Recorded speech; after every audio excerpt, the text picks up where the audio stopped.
کسی صحابی کو کہا بیٹھ جاؤ،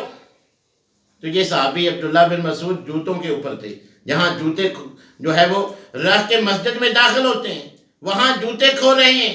اس جگہ پہ ہیں، بس زبان رسالت سے نکلا، کانوں میں یہ بات پڑی بیٹھ جاؤ۔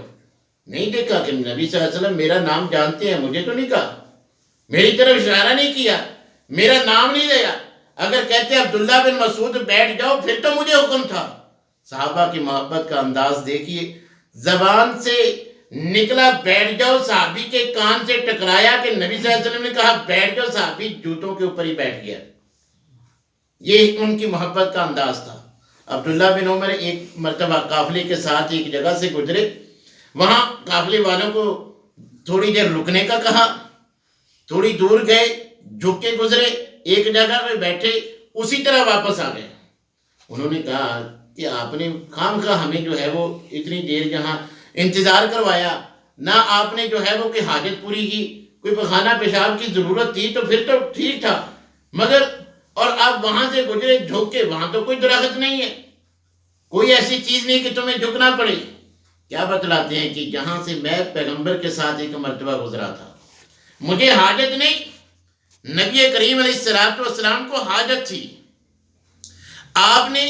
یہاں روک کے سواری سے اتر کر، اس وقت جہاں درخت تھا، درخت کی شاخیں نیچی تھی، آپ جہاں جھک کے گزرے تھے اور وہاں بیٹھ کر آپ نے حاجت پوری کی تھی۔ اب میں اس راستے سے گزرا تو دل چاہا کہ پیغمبر کی ادنا سی سنت پر بھی عمل کرتا جاؤں۔ نبی کریم علیہ السلام کے صحابہ جن کو اللہ نے کہا میں ان سے راضی، ان کی محبت کا یہ انداز تھا، اور یہی صحابہ اکرام کی بھی دعوت ہے۔ آپ دیکھ لیں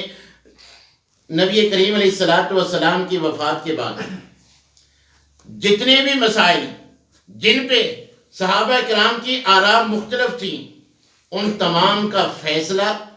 صحیح حدیث سے، صحابی نے حدیث بتلا دی، تمام صحابہ نے اسی کے مطابق عمل کیا۔ نبی صلی اللہ علیہ وسلم کا روضہ، آپ کی قبر کہاں ہو، صحابہ کی آراء مختلف، مگر صحابی نے حدیث بیان کی کہ نبی صلی اللہ علیہ وسلم نے فرمایا تھا جہاں نبی فوت ہوتے ہیں وہی ان کی جائے قبر ہوتی ہے۔ بات کلیئر ہوگی۔ خلیفہ کون ہو،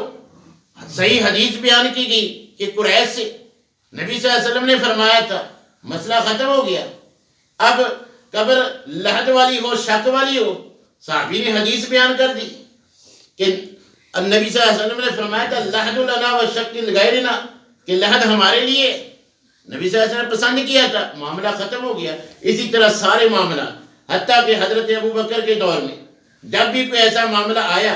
کہ حضرت ابوبکر صدیق رضی اللہ تعالیٰ عنہ نے کوئی فیصلہ کیا، وہ حدیث کے خلاف تھا، بتایا گیا کہ حدیث یہ ہے، تو فوراً انہوں نے رجوع کیا۔ حضرت عمر نے اسی طرح کیا، حضرت عثمان و علی نے اسی طرح کیا۔ صحابہ کرام کو جب صحیح حدیث مل جاتی وہی ان کا منہج تھا۔ تو ائمہ نے بھی یہی بات کہی ہے۔ امام ابو حنیفہ کے بارے میں شاہ ولی اللہ رحمۃ اللہ علیہ اپنے چھوٹے سے رسالے اقدر جید میں لکھتے ہیں کہ امام ابو حنیفہ سے پوچھا گیا کہ امام صاحب اذا قلت قولا و کتاب اللہ یخالفہ، کہ امام صاحب کبھی آپ کا کوئی فتویٰ قرآن کی کسی آیت سے ٹکرا جائے تو امام صاحب کیا جواب دیتے ہیں؟ اترکوا قولی بکتاب اللہ، کہ میری بات، میرا قول، میرا فتویٰ قرآن کی کسی آیت سے ٹکرا جائے، میرے قول کو چھوڑ دو، کتاب اللہ پہ عمل کرو۔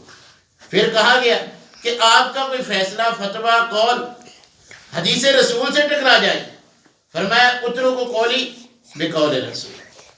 پیغمبر کی حدیث کے سامنے امام حنیفہ کی بات چھوڑ دو، پیغمبر کی بات مانو۔ پھر کہا گیا کہ آپ کا کوئی فتویٰ کسی صحابی کے فتوے سے ٹکرا جائے تو امام صاحب کیا فرماتے ہیں؟ ابو حنیفہ کے فتوے کو چھوڑ کر اس صحابی کے فتوے پہ عمل کرو۔ امام مالک کی دعوت کیا ہے؟ امام مالک روضہ رسول کی طرف اشارہ کر کے فرماتے ہیں دنیا کے ہر انسان کی بات صحیح بھی ہو سکتی ہے، غلط بھی ہو سکتی ہے، الا صاحب ھذا القبر، مگر اس قبر والے جن پہ وحی آتی تھی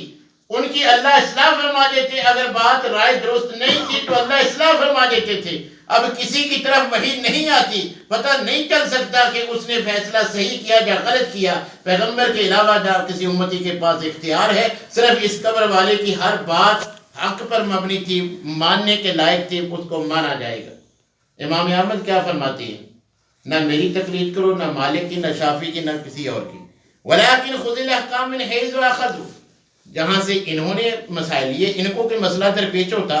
امام شافعی کا طرز عمل کیا تھا، کوئی مسئلہ درپیش ہوتا بار بار قرآن پڑھ کے اس کا حل قرآن سے دیکھتے، احادیث کو دیکھتے، بار بار احادیث کو جو ہے وہ تلاش کرتے کہ اس مسئلے کا حل پیغمبر نے کیا فرمایا ہے۔ تو امام احمد کی بھی یہی دعوت ہے کہ جیسے انہوں نے کتاب و سنت سے رہنمائی لی، تم بھی اسی طرح کتاب و سنت سے رہنمائی لو، نہ میری تقلید نہ کسی اور کی۔ تو میرے بھائیوں، قرآن کا بھی یہی فیصلہ ہے، پیغمبر کی بھی یہی دعوت ہے، تابعین تبع تابعین صحابہ کرام کا طرز عمل بھی یہی ہے، فتویٰ بھی یہی ہے، ان کا بھی اور ان کے شاگردوں کا، تابعین کا، تبع تابعین کا، حتیٰ کہ چاروں کے چاروں ائمہ کی بھی یہی دعوت ہے کہ پیغمبر کی سنت کو فالو کرو۔ اور نبی کریم علیہ السلام نے بھی یہی فرمایا ہے، من احب سنتی فقد احبانی ومن احبنی کان معی فی الجنہ، جو اس انداز میں مجھ سے محبت کرے گا کہ ذات کے ساتھ ساتھ بات سے بھی محبت کرے گا، وہ نہ صرف سچا محبوب ہے میرا، بلکہ کل قیامت کے دن جنت بھی ملے گی، میرا محمد صلی اللہ علیہ وسلم کا ساتھ بھی ملے گا۔ تو اس انداز میں ہمیں محبت کرنی چاہیے، مگر افسوس کہ ہم سینے پہ تو بیج لگا لیتے ہیں، یہ ثابت کرنے کے لیے ہم عاشق رسول ہیں، ہم پیغمبر سے محبت کرتی ہیں، مگر پیغمبر کا اخلاق اور ہمارا اخلاق میل نہیں کھاتا۔ نبی کریم علیہ السلام عمدہ اخلاق والے، ان کے اخلاق دیکھ کر لوگ دائرہ اسلام میں داخل ہو رہے ہیں، اور ہمارے اخلاق سے لوگ دین سے، اسلام سے متنفر ہو رہے ہیں۔ نبی کریم علیہ السلام آئے ہیں، عورت کو وراثت سے حصہ نہیں ملتا تھا، حق دلانے کے لیے، بچیوں کی پیدائش پہ لوگ خوش نہیں ہوتے تھے، زندہ درگور کر دیتے تھے۔ پیغمبر ان کاموں کے لیے ہیں، تو آج امتی کیا کرتے ہیں؟ سینے پہ بیگ لگا رکھا ہے، بہن کو حصہ دینے کے لیے تیار نہیں ہے، بڑا بھائی چھوٹے بھائیوں کو وراثت سے حصہ دینے کے لیے تیار نہیں، باپ سمجھتا ہے بیٹی کو جہیز دے دیا، اب اس کو حصہ کیسے دو؟ تو یہ پیغمبر کا طرز عمل تو نہیں تھا، یہ نبی کریم علیہ السلام کا طریقہ تو نہیں تھا۔ اگر ہم چاہتے ہیں کہ جو ہماری محبت کا دعویٰ ہے کہ ہم ساری کائنات سے زیادہ اللہ رسول سے محبت کرتے ہیں، ہمارا وہ دعویٰ سچ ثابت ہو، دنیا میں بھی اس کا فائدہ ہو، اللہ بھی اس کا ہمیں اجر دیں، تو ہمیں جیسے اللہ تبارک و تعالیٰ نے فرمایا فَإِنْ آمَنُوا بِمِثْلِ مَا آمَنْتُمْ بِهِ فَقَدِ اهْتَدَوْا، کھوکھلے دعوے نہیں، سینے پہ بیج نہیں، بلکہ محبت کا حق ادا کریں، نبی صلی اللہ علیہ وسلم کی ذات کے ساتھ ساتھ آپ کی بات سے بھی محبت ہو۔ جب پتہ چل جائے یہ پیغمبر نے ایسے ہی کیا، پیغمبر نے ایسے فرمایا، پھر ہمیں کسی دلیل کی، کسی چونکے چنانچے کی ضرورت نہیں رہتی۔ یہ نبی صلی اللہ علیہ وسلم پہ ایمان کا، محبت کا یہی تقاضا ہے کہ جس عمل کے بارے میں ہمیں پتہ چل جائے کہ یہ پیغمبر نے ایسے کیا ہے، یہ پیغمبر نے ایسے فرمایا ہے، پھر اس کو